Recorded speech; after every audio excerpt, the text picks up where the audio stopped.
Good day, and welcome to the She's Yielding Success talk show with me, your host, 𝗦𝗵𝗲𝗀. Today we are celebrating women in the agricultural landscape. In studio, we have Ayanda, the Communications Manager of Agri Gauteng. But first, 5-minute fundamentals with Westley Ferguson. Thank you, 𝗦𝗵𝗲𝗀. In today's 5-minute fundamentals, we'll be talking about fertilizer. We'll be looking at the 3 core chemical groups compounding most fertilizers. Then we'll be seeing if we can get proactive instead of reactive. To do this, we're going to go back a little bit to get ahead by looking at the core chemicals and their supporting chemicals used in the manufacturing process of these fertilizers. So, when looking at fertilizers, the 3 main groups of fertilizer ingredients from a chemical perspective is nitrogen, phosphorus, and potassium. Nitrogen is used for vegetative or green plant growth, phosphorus is used for root growth, and potassium is used for flowering as well as plants building resilience. This would be increasing water retention and the likes of that. Then, in addition to these 3 core groups, one also has the microelements such as boron, chloron, copper, manganese, and molybdenum. When looking at these 3 core fertilizer groups and their manufacturing process, the following key additional chemical compounds have been identified as core to their production process. For nitrogen, the additional chemical introduced into the manufacturing process is hydrogen. Hydrogen's largest format comes as natural gas, then second from coal production. Then on the phosphorus chemical category, one of the bigger core secondary commodities being used in its production is sulfuric acid and sulfates, of which the biggest source is produced as byproducts from the petrochemical industry. Then lastly, potassium, one of its underlying or co-shaping commodities is phosphorus mined ores.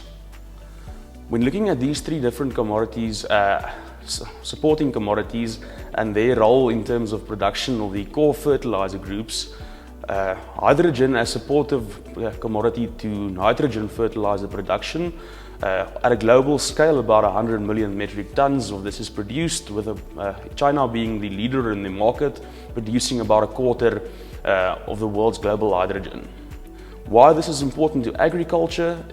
The simple answer on that is 40% of all hydrogen that's produced gets used within the fertilizer industry to produce nitrogen fertilizers.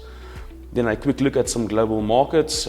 Historically, downward trending markets since the start of COVID-19 on the hydrogen price side. Next, phosphorus as a commodity being supported by sulfates and sulfuric acids. When looking at the global market, about 264 million metric tons is produced globally on the sulfur side, of which China is by far the largest producer, producing about 6% of global sulfates. The reason why this is important to agriculture is because about 60% of all sulfates produced end up in the fertilizer manufacturing process. When looking at prices for sulfates and sulfuric acid, going back to COVID-19's times, one can see upwards trends in global prices. Next, when looking at potassium, with its supporting commodity being potassium mined ores, at a global production scale, about 69 million metric tons is produced per annum, of which China is the largest producer at about 31% of global potassium mined ores. The reason this is important or relevant to the agricultural industry is that 94% of the mined potassium ores end up being used for fertilizer production of potassium nitrate. Our tracker for this scenario is a New York Stock Exchange listed company called 𝗬𝗏𝗀, based in Canada, with 6 potassium mines producing 20 million metric tons out of the 69 million metric tons globally. So, the reason of this exercise, and circling back to where we started, we want to get ahead by going back. The way we do this is by performing regression analysis between these supporting commodities and the main fertilizer commodity group, And when performing regressional analysis, one gets to an R-square value, which is essentially explains the percentage of which the percentage by which the secondary commodity can explain the price move in the primary commodity. So the calculations that we performed when looking at hydrogen's price effect on nitrogen fertilizer, the regressional model shows poor performance with only about 15% of the final nitrogen fertilizer price being explainable by hydrogen prices. One of the better performing models was sulfate's price as an explanatory factor in phosphorus fertilizers, with about 87% of the final phosphate fertilizer price being explainable by sulfate prices. And then lastly, potash as supporting commodity towards potassium fertilizer production. Here our regressional models show us that about 65% of the price variables can be explained by the underlying potash commodity. Now, this is not a perfect science, but it is a means to an end to get insights into the primary production of commodities by looking at their value chains and what other commodities are key to their productional side. The calculations are only as good as the data, but it's an opportunity for producers to get ahead by using thinking like this to try and get reactive instead of or proactive instead of reactive on the price producing front.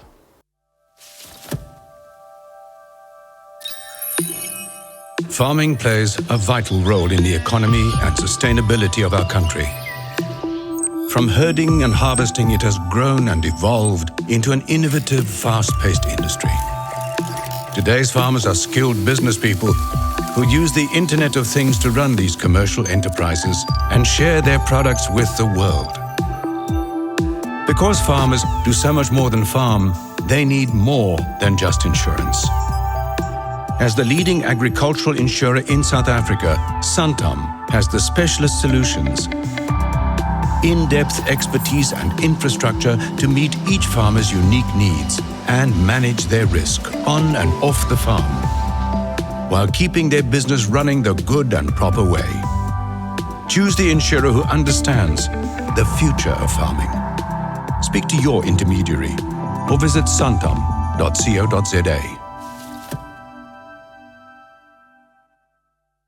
Welcome, Ayanda. Thank you so much, Sinead, for having me. I'm so excited. You are a dynamic woman in the agricultural landscape.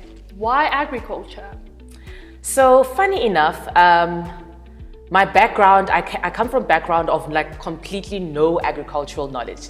So I studied marketing at the University of Pretoria. I did my honors there as well, and then started off in the hospitality industry. And how I got into agriculture was there was a position open to one of the CEOs at Agri Gauteng to be a PA. And that was 4 years ago. Fast forward to today, and you are talking to the communications manager at Agri Gauteng. So it's been, I have to say, it's been a groundbreaking experience.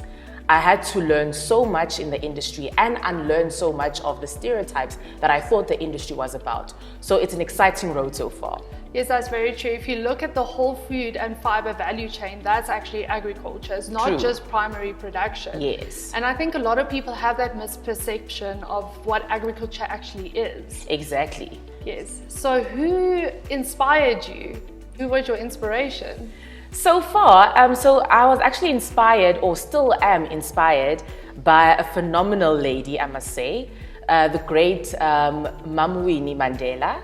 So she's my inspiration in terms of that she made a difference in an environment that never accommodated her, in an environment that never gave her the sense of belonging. So instead of backing down to the challenge, she used that challenge then as an opportunity to make a difference, which brings us then to the agricultural industry as well, how we see it as if it's a male-dominated industry, but there's so much opportunities for females also there to make a difference. And that's what actually pushed me that there is definitely an opportunity, because if you can dream it, you can definitely do it. Yes, that's definitely the thing. I think the whole stereotype about it's male-dominated. Yes, yes. So do you believe that there is entry levels for women to enter into the industry? I do believe there is enough information also available for anyone to get into agriculture, for that matter, not just specifically women, although there are a lot of males, and that's why we're driving towards pushing women in agriculture as well, because we want to see them also adding a contribution. Seeing that female in the industries, they are quite detail oriented, which can make a difference then in the value chain of the agriculture as well. So no, we definitely want to see women play more a dominant role in owning these farms, in taking them globally as well, taking part in the value chain of exporting and importation as well. So there's a bigger picture that we can play, and the opportunities are definitely available. Yes, I definitely agree. I think agriculture brings like the softer, to bringing females in, brings the softer side to the industry. So, Ayanda, you frequently communicate with the farmers, and to tie into Wesley's insights that he provided us with today, what is the current dilemmas that they are facing? So I'll just mention a few. There are numerous, but I'll highlight just a few of what they are facing currently. Is the access to the market. How do they access the market? How do they become active participants in the agricultural value chain? We see that there's not enough information given to our farmers on how they can move from that emerging stage to become commercially viable and to be able to provide the criteria that is needed by the market out there. So the question then that we pose, that what happens to all the things that they could not, or all the produce that they could not sell at the market, where do they go? Can they formalize the informal market? Is there an opportunity for that? So that's what we need to look at, accessing the market, how to ensure that the emerging farmers also get the equal participation rights, to put it that way, to be able to take part in the market the way that other bigger scale farmers do as well. Yes, I agree, Ayanda. If farmers don't reach the market, there is a high percentage of food that goes wasted. So tell me more about the high input costs that are currently going around. So the high input cost does have an effect on how much output these farmers can produce. With everything that went up now, the fertilizer cost or prices have went up, the oil prices have went up, and as well as climate change also plays a role in the rising cost of what is needed to run a farming operation. So should there be any alternative resources with the technologies that are available, that we can come together and to provide a solution for our farmers to ensure that they still do produce as much output as possible in order to feed the entire country and provide food security globally as well, because it is a huge problem at the moment that they can no longer produce as much as they forecasted and as much as they predicted for the year or for the years to come due to the rising input costs. Shanae, another issue that is also faced by our farmers daily is the issue that comes to, or that is related to, rural safety. Especially when we look at stock theft. What services are there available to ensure that the farmer, as well as his farm workers, and his stock is actually safe on the farm? So the farmers complain about those things and they do not know where to seek that assistance. So I think that's one thing that as organized agriculture organizations we need to look into, or even working with the government on how we can work on farm safety, farm security, as well as the security of the farming assets that they are using in order to make or to generate income for their farms. Ayanda, I fully agree. This has a direct impact on food security and these dilemmas need to be addressed. Ayanda, thank you for what you contribute to the agricultural landscape. We are so excited to see what the future holds in for you. So what advice would you give to your younger self? Funny enough, I would tell my younger self so many things. But one thing that is important that I've picked up so far is the importance of alignment. Aligning yourself with the right people when it comes to the growth in any aspect of your life. So aligning yourself with someone who can teach you, aligning yourself with someone who's on your level, and aligning yourself with someone that you can teach. So that transfer of information, the way that you have received that information, is important to also relate it to someone else. So you can be taught so that you can teach someone else. That's what I would tell my younger self, the importance of alignment. Thank you, Ayanda. Agri SA Enterprises wants to thank our sponsor, Santam, who made this platform a reality. Santam is the preferred insurance provider for millions of South Africa. They ensure that you stay safe and be safe wherever you go. For more information, visit their website. I am your host, 𝗦𝗫 𝗬𝗶𝗲𝗀𝗶𝗶𝗶. Thank you for tuning in and enjoy your day.